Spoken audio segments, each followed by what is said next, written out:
Zee 24 तास एक पाऊल पुढे। ऑपरेशन पर्दाफाश लेक लडकी अभियानच्या सदस्य ॲडव्होकेट वर्षा देशपांडे यांनी या डॉक्टर सुभाष भोपळेचा पर्दाफाश केलाय। त्या वर्षा देशपांडे आपल्या सोबत आहेत। देशपांडे मॅडम नमस्कार। झी 24 तास मध्ये आपलं देशपांडे मॅडम आपल्या सोबत आहे। देशपांडे मॅडम, आपण डॉक्टर सुभाष भोपळेला गर्भलिंग निदान करताना रंगेहात पकडलं होतं, मात्र त्याच्यावर थातूर मातूर कारवाई करून त्याला सोडून देण्यात आलं। खरं तर अतिशय धक्कादायक असाच हा प्रकार आहे। तुमचं या साऱ्या प्रकारावर काय मत आहे, विशेषतः प्रशासनाच्या निष्काळजीपणावर? असं नाही झालेलं, कारण सुभाष भोपळे यांचा गुन्हा त्यांनी मान्य केलेला आहे। त्यांनी कन्फेशन लेटर लिहून दिलेलं आहे आणि त्या कन्फेशन लेटरमध्ये म्हणजे ज्याच्यामध्ये गुन्हा कबूल करण्याचं पत्र लिहून दिले आणि तेही सामान्य माणसासमोर नाही, तर ज्यांच्यासमोर आपण जाऊन ॲफिडेव्हिट करतो त्या तहसीलदारांच्या समोर त्यांनी लिहून दिलं की होय हा सापळा रचला होता, मला गर्भलिंग निदान मी केलेलं आहे, संबंधित महिलेला मुलगा आहे हे मी सांगितलं आणि तिच्या पतीने सांगितल्यावरून त्यांच्याकडून 10,000 रुपये घेतले। तिचं कोणतंही कायद्याने अपेक्षित असलेले कागदपत्र मी ठेवली नाहीत, हे माझ्याकडून अक्षम्य चूक झालेली आहे। मला पीसीपीएनडीटी कायदा काय माहिती आहे आणि असं असताना देखील मी हा कायदा मोडलेला आणि भविष्यात मी तो मोडणार नाही असा कबुली जबाब त्यांनी लिहून दिलेला आहे, जीच्या कॅमेरा समोर स्वतः प्रत्यक्षात सांगितलेला आहे।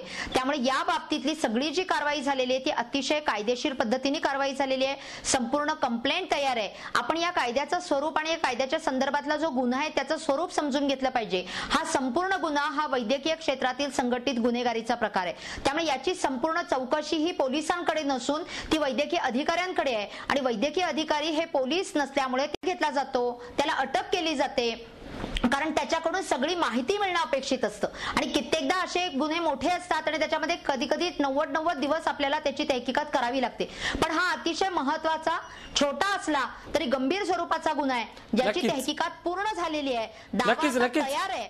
नक्कीच हा छोटा असला तरी अतिशय गंभीर प्रकाराचा स्वरूप आहे। देशपांडे मॅडम, हे सारं प्रकरण उघडकीस आल्यानंतर रुग्णालयाचा एमटीपी परवाना, ज्याप्रमाणे तुम्ही आता म्हणालात, तो एमटीपी परवाना रद्द करण्याची गरज होती आणि त्या अनुषंगानं चौकशीची गरज होती, मात्र यापैकी काहीही झालेल्याचं दिसत नाहीये। तुमचं काय मत आहे यावर?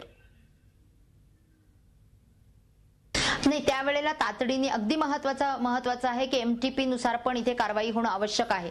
एमटीपी ऍक्ट 1971 म्हणजे वैद्यकीय कारणासाठी होणाऱ्या गर्भपाताला परवानगी देणारा जो एक नोंदणी असते ती ह्या हॉस्पिटलला होती। माऊली हॉस्पिटल हे सरकार मान्य वैद्यकीय गर्भपाताचं केंद्र म्हणून मान्यता प्राप्त असं केंद्र होतं, कारण डॉक्टर भोपळे हे स्त्रीरोग तज्ज्ञ आहेत, त्यांना तशी मान्यता शासनाने दिलेली होती। पण त्याच्या संदर्भातली कोणतीही कागदपत्र आणि बाकीच्या गोष्टी आम्हाला तिथे नीटपणे आढळून आलेल्या नाहीत आणि म्हणून तहसीलदार साहेबांनी तातडीने आदेश दिलेला आहे वैद्यकीय अधिकाऱ्यांना की यांचं एमटीपी ऍक्ट 1971 नुसार जे मान्यता असलेली जी मान्यता आहे शासनाची ती निलंबित करून त्यांच्यावरती याही संदर्भात गुन्हा दाखल करावा असा आदेश वैद्यकीय अधिकाऱ्यांना दिलेला आहे। पण वैद्यकीय अधिकाऱ्यांनी अजूनपर्यंत एमटीपी ऍक्ट नुसार तहकीकात पूर्ण करून चौकशी करून कोणत्या कलमांचं एमटीपी ऍक्टच्या तिथे भंग झालेला आहे याची माहिती घेऊन तातडीनं पोलिसांकडे गुन्हा दाखल करणं अपेक्षित आहे। अजून ते झालेलं नाही। झी 24 तास एक पाऊल पुढे।